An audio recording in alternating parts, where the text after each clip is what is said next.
want to do not very big business, just want to try. Any advice from you to avoid the risk? Yeah, most people when they start out, they want to buy a house, fix it up, and sell it, but they have no clue how to fix it up.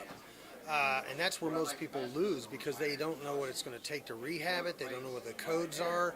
So I always tell people start out, if you can, wholesaling properties. Find some good deals, wholesale them to investors who have experience, who have the cash to close on them. Then walk with them as they actually rehab that property and learn. We actually do a bus trip every year up in Fort Worth where we go out in the field with my property inspector, some of my rehab crew team, and we show them by running estimates what it takes to rehab a house. Most people see a TV show and go, okay, it's 5, 10, 15, but they don't know how to handle the what ifs. What if you run into this, termites, foundation issues? So I think the best way, and it's the way I started out 30 years ago, is start out wholesaling. Find good deals, put them under contract, sell the contract, get paid, then watch the seasoned guy, see what he did to the property.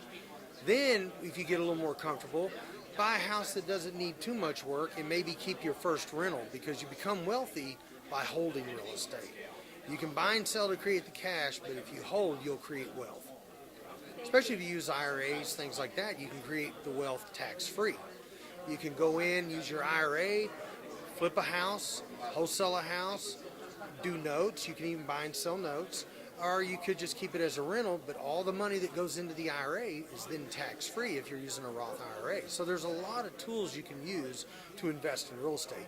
It's just the more, I tell everybody, the more you know, the more you're worth. That's our saying around our office. In our business, my wife and I always, the more you know, the more you're worth, and you want to know as much as you can so when you run into an issue, you're familiar with it. So many people are in the business for a short period of time because they did their first deal, and next thing you know, they're out of business because they had no clue what code requirements were, what the requirements of city permitting were, anything that was required to get that house back up and running. And wholesaling, you don't have to risk that because you're not going to do that. You're just going to sell that contract.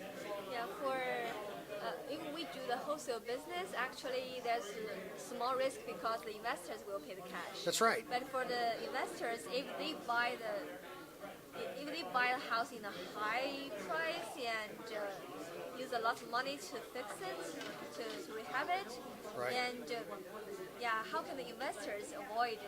Well, if the investors are doing that, they need to run their comps, always run comps to know exactly what houses are selling for in that area, comparing, the same type of property to the property that's sold, comparing apples to apples.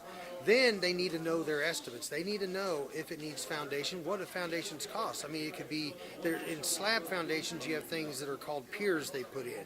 Well, piers could run anywhere from $200 a pier to $500 a pier.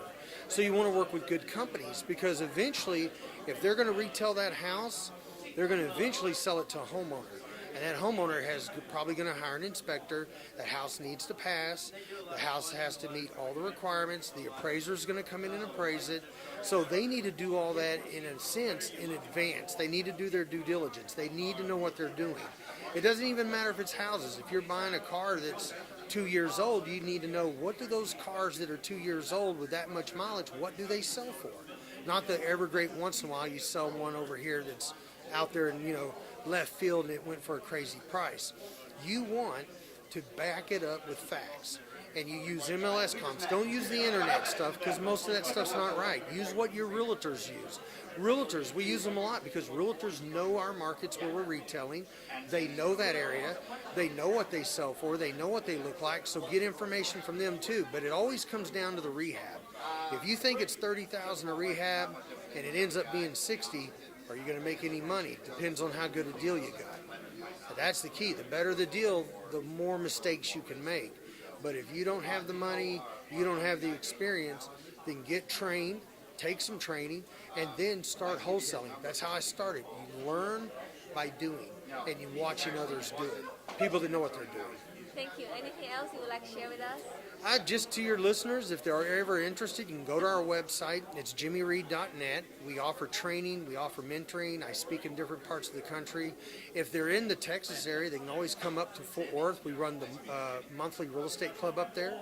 It's called One RE Club, so it's the number one reclub.com, and we have a monthly meeting where we bring in other speakers, kind of like this event, different speakers, but we do it on a monthly basis, and it's for new people in season. It doesn't matter. Because I do apartments, I do houses. We have land development in Costa Rica, so we've got property there that's for sale. Thank you. You bet. Have a great week.